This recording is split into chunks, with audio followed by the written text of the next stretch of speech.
Hello， 我是大脸喵。这期视频呢，分享一个在 ZBrush 中绘制无缝贴图的方法。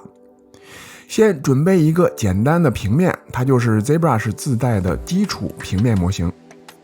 然后在文档下把尺寸呢调整成正方形1024的就可以。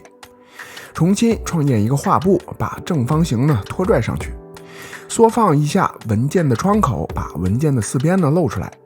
点击 F 撑满画布，接着在笔刷这里点击曲线，把包裹模式的数值变成1。这个时候呢，画在画布上的形状就变成无缝的了。画在画布以外的部分呢，就会从另一边出来。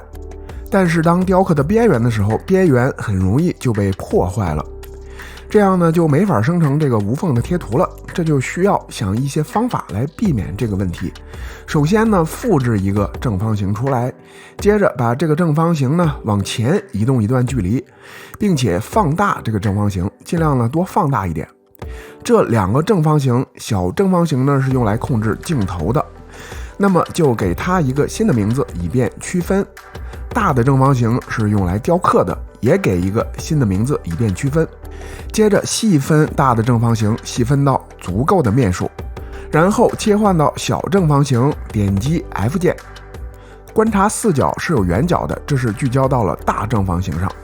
再点击一下 F 键，四角的圆角消失，这才是聚焦到了小正方形上。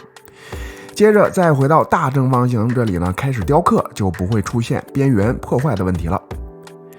这样呢，就可以用笔刷去雕刻想要雕刻的形状了。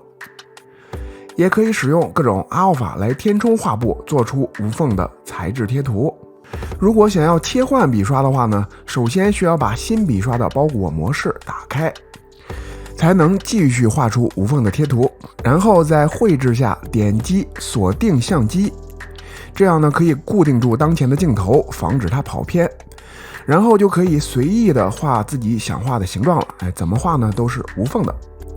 也可以导入从网上下载的有缝的材质图片，利用这种方式呢，就可以把它变成无缝的材质。制作好以后呢，点击 Alpha， 点击传送，抓取文档，最后就可以把它储存成无缝的贴图，随时调用了。利用这种方式呢，可以制作很多效果不同的无缝材质，希望能对你有所启发。能力一般，水平有限，希望能帮助到你。这期的分享就到这里，感谢观看的你，我们下期见。